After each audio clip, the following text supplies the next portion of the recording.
तो लीजिए प्यारे विद्यार्थियों, हमारे पास में आ चुका है त्रैमासिक परीक्षा 2025-26 के लिए कक्षा 11 का लेखा शास्त्र का पूरा क्वेश्चन पेपर और इसका फुल सॉल्यूशन। जी हाँ प्यारे बच्चों, यहाँ पर मैं आपको पूरा का पूरा क्वेश्चन पेपर विद सॉल्यूशन के साथ में बताने वाला हूँ। एक भी क्वेश्चन का आंसर प्यारे बच्चों यहाँ से आपका मिस नहीं होगा अगर आपने इस पेपर को अच्छे प्रकार से देख लिया और पूरा का पूरा पेपर समझ लिया तो। अब चलो जल्दी से हम आगे बढ़ते हैं, समझते हैं कि त्रैमासिक परीक्षा कक्षा 11 का प्यारे बच्चों आपका लेखा शास्त्र का 4 सितंबर को होने वाला पेपर आपका कैसा आएगा। प्यारे बच्चों, यहाँ से मेरे द्वारा आपको ए टू जेड सभी के सभी क्वेश्चन और उन सभी क्वेश्चन के आंसर प्यारे बच्चों याद करवाए जाएंगे। देखो इस प्रकार का पूरा आपका पेपर आपको परीक्षाओं में देखने को मिलेगा, जैसे कि मैं आपको बताने वाला हूँ। अब चलो मैं आपको एक एक क्वेश्चन का उत्तर बता देता हूँ। पहला क्वेश्चन प्यारे बच्चों पूछा है, जिस व्यक्ति को उधार माल बेचा जाता है उसे कहते हैं। देखो प्यारे बच्चों, उसको क्या कहते हैं। इसका राइट आंसर प्यारे बच्चों आपका आ जाएगा देनदार कहते हैं। और अब अगला क्वेश्चन पढ़ते हैं, क्या दे रखा है। वित्तीय सौदे की माप की मान्यता है। प्यारे बच्चों देखो, वित्तीय सौदे की माप की मान्यता क्या होगी, तो देखो इसका राइट आंसर आपको लिखना होगा मौद्रिक माप की। ठीक है। और अब अगला क्वेश्चन पढ़ते हैं, फर्नीचर के नगद क्रय पर लेखांकन समीकरण के किन मदों पर प्रभाव होगा। तीसरे नंबर का जो क्वेश्चन प्यारे बच्चों पूछा ना, इसका राइट आंसर आपका क्या आ जाएगा, केवल संपत्ति पर इसका प्रभाव होता है। ठीक है। और अब अगला क्वेश्चन पढ़ते हैं, निम्न में से कौन सी सहायक वही नहीं है। चौथे नंबर का जो प्यारे बच्चों क्वेश्चन पूछा ना, इसका राइट आंसर आपका यह आ जाएगा खाता बही जो है ना सहायक वही नहीं है। और अब अगला क्वेश्चन, पासबुक के क्रेडिट शेष का अर्थ है। पाँचवें नंबर का जो प्यारे बच्चों क्वेश्चन पूछा ना, इसका राइट आंसर आपका क्या आ जाएगा। इसका राइट आंसर प्यारे बच्चों आपका आएगा अनुकूल शेष है। ठीक है। और अब अगला क्वेश्चन पढ़ते हैं, क्या दे रखा है। यहाँ से आप लोग देख कर जाना, प्रत्येक समायोजन का लेखा होना चाहिए। प्रत्येक समायोजन का लेखा प्यारे बच्चों कहाँ पर होना चाहिए, तो देखो इसका राइट आंसर आपका आ जाएगा दो स्थानों पर होना चाहिए। इस प्रकार से प्यारे बच्चों मैंने आपको ए टू जेड सभी क्वेश्चन और उन क्वेश्चन के उत्तर बता दिए हैं। एक भी क्वेश्चन के उत्तर प्यारे बच्चों यहाँ से आपके मिस नहीं होंगे। ठीक है। अब इसके बाद में चलो अब आगे बढ़ते हैं, आगे के सभी क्वेश्चन और उन क्वेश्चन के उत्तरों को देख लेते हैं, ताकि प्यारे बच्चों आपको ये अच्छे से समझ में आ सके। एक भी क्वेश्चन का आंसर प्यारे बच्चों यहाँ से आपका मिस नहीं होगा। जैसा पेपर प्यारे बच्चों मैं आपको बता रहा हूँ ना, ठीक वैसा का वैसे क्वेश्चन पेपर आपको परीक्षाओं में देखने को मिलेगा। एक एक क्वेश्चन के आंसर प्यारे बच्चों जैसे बताया ना मैंने आपको, ठीक वैसे के वैसे क्वेश्चन आपको एग्जाम्स में देखने को मिलेंगे। यहाँ पर प्यारे बच्चों क्वेश्चन पूछे हैं, ऐसी संपत्ति जो दीर्घकाल तक उपयोग में आती हो कहलाती है। देखो प्यारे बच्चों, ऐसी संपत्ति को क्या कहते हैं, यहाँ से आपको लिखना होगा स्थायी संपत्ति।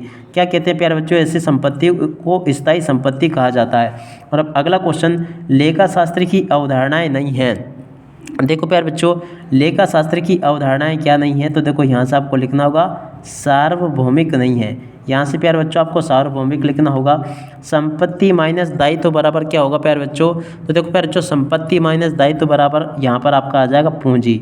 यहाँ से प्यारे बच्चों आपको पूंजी लिखना होगा। और अब अगला क्वेश्चन, रोकड़ बही में केवल व्यवहारों का लेखा होता है, नगद व्यवहारों का लेखा होता है। कैसे प्यारे बच्चों, नगद व्यवहारों का लेखा काय में किया जाता है, रोकड़ बही में किया जाता है। अब अगला क्वेश्चन, तलपट के शेषों से खाते तैयार किए जाते हैं। पाँचवें नंबर का जो क्वेश्चन पूछा है ना प्यारे बच्चों, इस क्वेश्चन का राइट आंसर आपका क्या आ जाएगा, अंतिम। तलपट के शेषों से अंतिम खाते तैयार किए जाते हैं। और अब अगला क्वेश्चन, लेनदार व्यापार के लिए होते हैं। लेनदार व्यापार के लिए क्या होते हैं प्यारे बच्चों, तो देखो यहाँ से आपको लिखना होगा दायित्व। ठीक है। और अब अगला क्वेश्चन, आहरण पर ब्याज लाभ हानि खाते के पक्ष में लिखा जाता है। देखो प्यारे बच्चों, आहरण पर ब्याज जो ना लाभ हानि के कौन से पक्ष में लिखे जाते हैं, तो देखो यहाँ से आपको लिखना होगा क्रेडिट पक्ष में इनको लिखा जाता है। देख सकते हो प्यारे बच्चों, यहाँ तक के सभी क्वेश्चन और उन क्वेश्चन के उत्तर मैंने आपको बता दिए हैं। अब चलो इसके बाद में हम आगे बढ़ते हैं, जोड़ी को देखते हैं। जोड़ी प्यारे बच्चों आपसे प्रश्न नंबर 3 में देखने को मिलेगी, तो यहाँ से आप लोग जोड़ी को देख कर जाना। पहले नंबर की जो जोड़ी पूछी है ना, देनदार से वसूल ना हुई रकम को कहते हैं। देखो प्यारे बच्चों, इसको क्या कहा जाता है, तो इसको कहते हैं आसौद्य ऋण। ठीक है। लेखांकन अवधि की जोड़ के अनुमान प्यारे बच्चों आपका किससे हो जाएगा, वार्षिक लेखे से। लेखांकन समीकरण की जोड़ के अनुमान प्यारे बच्चों आपका किससे होगा, तो देखो तीसरे नंबर की जो जोड़ी पूछी है ना, इसकी जोड़ के अनुमान प्यारे बच्चों आपको इससे करना होगा दैनिक व्ययों का लेखा। चौथे नंबर का जो क्वेश्चन प्यारे बच्चों पूछा ना, इसकी जोड़ के अनुमान प्यारे बच्चों आपका हो जाएगा किससे, खुदरा रोकड़ बही से। और अब अगला क्वेश्चन, तलपट का योग नहीं मिलना चाहिए। पाँचवें नंबर का जो प्यारे बच्चों क्वेश्चन पूछा ना, इसकी जोड़ के अनुमान आपका इससे हो जाएगा।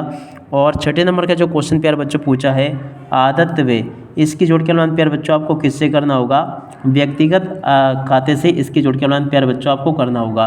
तो जैसे क्वेश्चन प्यारे बच्चों मैंने आपको बताया ना, ठीक वैसे के वैसे क्वेश्चन आपको परीक्षाओं में देखने को मिलेंगे। एक भी क्वेश्चन का उत्तर प्यारे बच्चों यहाँ से आपका मिस नहीं जाएगा। जैसा पेपर प्यारे बच्चों मैं आपको बता रहा हूँ ना, ठीक वैसा का वैसे पेपर आपको परीक्षाओं में देखने को मिलेगा। उसके बाद में देखो यहाँ से आप लोग इन क्वेश्चन को पढ़कर जाना, ताकि आप लोग अपनी परीक्षाओं में इनको लिख कर आ सकें। क्वेश्चन पूछा है, पूंजी खाता किस खाते का प्रतिनिधित्व करता है। देखो प्यारे बच्चों, पूंजी खाता जो है ना, व्यक्तिगत खाते का प्रतिनिधित्व करता है। यहाँ से आपको क्या लिखना होगा प्यारे बच्चों, व्यक्तिगत खाते का प्रतिनिधित्व करता पूंजी खाता, ठीक है। और अब अगला क्वेश्चन, सतत व्यवसाय की अवधारणा में व्यवसाय की अवधि कितनी होती है। देखो प्यारे बच्चों, ये जो क्वेश्चन आपको दे रखा ना, इसका राइट आंसर प्यारे बच्चों आपका आ जाएगा अनिश्चित। कितनी होती है प्यारे बच्चों, यहाँ से आपको लिखना होगा अनिश्चित होती है। पूंजी एवं कुल दायित्व का योग किसके बराबर होता है। तो देखो प्यारे बच्चों, पूंजी और कुल दायित्व का योग किसके बराबर होता है। तो देखो इसका राइट आंसर आपका आ जाएगा कुल संपत्ति के बराबर होता है। किसके बराबर, कुल संपत्ति के बराबर होता है। और अब अगला क्वेश्चन, क्या तलपट खातों की शुद्धता का अंतिम प्रमाण है। तो देखो प्यारे बच्चों, इस क्वेश्चन का राइट आंसर आपका आ जाएगा नहीं, ठीक है। और अब अगला क्वेश्चन, हास की किस पद्धति में संपत्ति का मूल्य शून्य नहीं होता है। देखो प्यारे बच्चों, ये जो क्वेश्चन आपका पूछा ना, क्रमागत हास पद्धति, इसका राइट आंसर आ जाएगा। क्या लिखोगे प्यारे बच्चों, यहाँ पर आप लोग क्रमागत और उसके बाद में हास और उसके बाद में पद्धति, ठीक है ना, क्रमागत हास पद्धति इसका राइट आंसर आएगा। और अब अगला क्वेश्चन पढ़ते हैं, अमूर्त संपत्ति का एक उदाहरण दीजिए। देखो प्यारे बच्चों, अमूर्त संपत्ति का एक उदाहरण क्या होगा। तो देखो यहाँ से आपको लिखना होगा ख्याति, ठीक है। और अब अगला क्वेश्चन पढ़ते हैं, व्यापार की वित्तीय स्थिति को दर्शाने वाले विवरण को क्या कहते हैं। देखो प्यारे बच्चों, व्यापार की वित्तीय स्थिति को दर्शाने वाले विवरण को क्या कहते हैं। यहाँ से प्यारे बच्चों आपको लिखना होगा आर्थिक और उसके बाद में चिट्ठा, ठीक है ना प्यारे बच्चों। यहाँ से आपको आर्थिक चिट्ठा लिखना होगा। इस प्रकार से प्यारे बच्चों आपको मैंने यहाँ तक के सभी क्वेश्चन के उत्तर बता दिए। उसके बाद में देखो यहाँ से आप लोग सत्य सत्य को देख कर जाना, जैसे कि मैं आपको बता रहा हूँ। सत्य सत्य के प्यारे बच्चों पेपर में परीक्षा में क्वेश्चन आपके ऐसे पूछे जाएंगे, जैसे कि मैं आपको बता रहा हूँ। एक एक क्वेश्चन के उत्तर को प्यारे बच्चों आप लोग देख कर जाना। बैंक समाधान विवरण केवल पासबुक के शेष से ही बनाया जाता है। प्यारे बच्चों, ये वाला क्वेश्चन आपका असत्य होगा। तलपट को एक निश्चित तिथि पर बनाया जाता है, ये भी प्यारे बच्चों आपका सत्य होगा। ख्याति पर हास लगाया जाता है। प्यारे बच्चों, ये जो क्वेश्चन आपको दे रखा है ना तीसरे नंबर का, ये भी आपका सत्य होगा। आहरण की रकम पूंजी में से घटाई जाती है। प्यारे बच्चों, ये वाला क्वेश्चन भी आपका सत्य हो जाएगा। इन क्वेश्चन के उत्तरों को आप लोग यहाँ से देख लें। यहाँ तक कि प्यारे बच्चों मैंने आपको सभी क्वेश्चन के उत्तर बता दिए। और उसके बाद में देखो इन क्वेश्चन को देख कर जाना आप लोग। क्या क्वेश्चन पूछे प्यारे बच्चों, आदत वे को चिट्ठी के संपत्ति पक्ष में लिखते हैं। प्यारे बच्चों, ये जो 5वें नंबर का क्वेश्चन लिखा ना, ये भी आपका असत्य हो जाएगा। उपार्जित आय व्यापार का दायित्व है। प्यारे बच्चों, ये वाला क्वेश्चन भी आपका असत्य हो जाएगा, ठीक है ना। यहाँ तक कि प्यारे बच्चों मैंने आपको सभी क्वेश्चन के उत्तर बता दिए। और इसके बाद में जो क्वेश्चन प्यारे बच्चों पूछे हैं ना, इन क्वेश्चन को आप लोग अच्छे से देख कर जाना, ताकि प्यारे बच्चों आप लोग अपनी परीक्षाओं में इन सभी क्वेश्चन के उत्तरों को अच्छे से लिख कर आ सके, ठीक है। अब चलो मैं आपको एक एक क्वेश्चन का उत्तर बताता हूँ। प्रश्न नंबर 6 में प्यारे बच्चों क्वेश्चन पूछा है, बही खाता विज्ञान है अथवा कला, स्पष्ट करो। देखो प्यारे बच्चों, इस क्वेश्चन का उत्तर ये लिखा है और उसके अथवा वाले क्वेश्चन का उत्तर प्यारे बच्चों आपको ये दे रखा है। इसको आप लोग याद करके जाना। और अब अगला क्वेश्चन पढ़ते हैं, द्विपक्षीय संकलन क्या है। 7वें नंबर का जो क्वेश्चन पूछा ना प्यारे बच्चों, इस क्वेश्चन के उत्तर को यहाँ से लिख कर जाना। ये लिखा प्रश्न नंबर 7 का उत्तर और ये इसके अथवा वाले क्वेश्चन का उत्तर, ठीक है। आप लोग अच्छे से याद करके जाना। और अब अगला क्वेश्चन पढ़ते हैं, लेखांकन समीकरण को समझाइए। देखो प्यारे बच्चों, लेखांकन समीकरण क्या होते हैं, इस क्वेश्चन के उत्तर को यहाँ से देख कर जाना। ये लिखा है और उसके अथवा वाले क्वेश्चन का उत्तर प्यारे बच्चों आपको ये दे रखा है, ठीक है। और अब अगला क्वेश्चन पढ़ते हैं, रोकड़ भई से क्या आशय है। प्रश्न नंबर 9 जो प्यारे बच्चों पूछा ना, प्रश्न नंबर 9 के उत्तर को यहाँ से याद करके जाना। ये लिखा है और उसके अथवा वाले क्वेश्चन का उत्तर प्यारे बच्चों आपको ये लिखा है। तो आप लोग ऐसे इनको देख लें और पूरा का पूरा इसको समझ भी लें।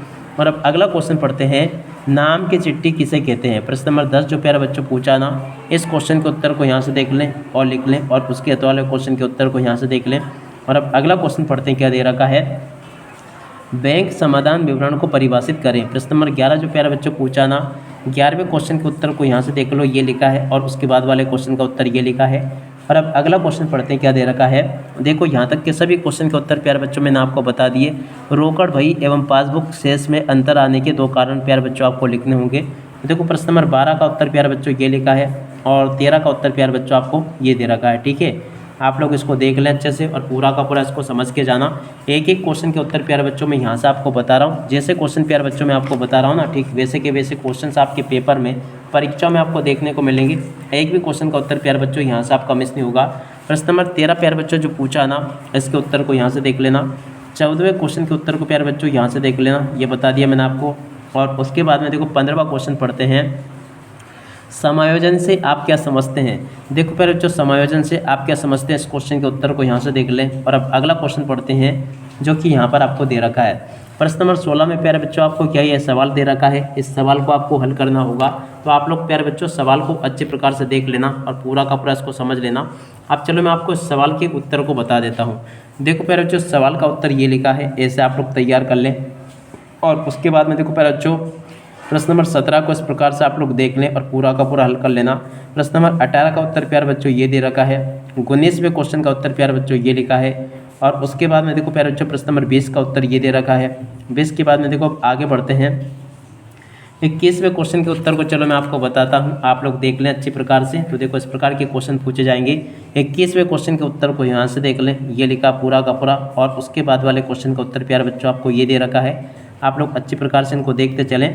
और उसके बाद में देखो अगला क्वेश्चन ये लिखा है, इसको भी देख लेना और पूरा का पूरा अच्छे प्रकार से याद कर लेना। यहाँ तक कि प्यारे बच्चों मैंने आपको सभी के सभी क्वेश्चन और उन क्वेश्चन के उत्तर बता दिए हैं।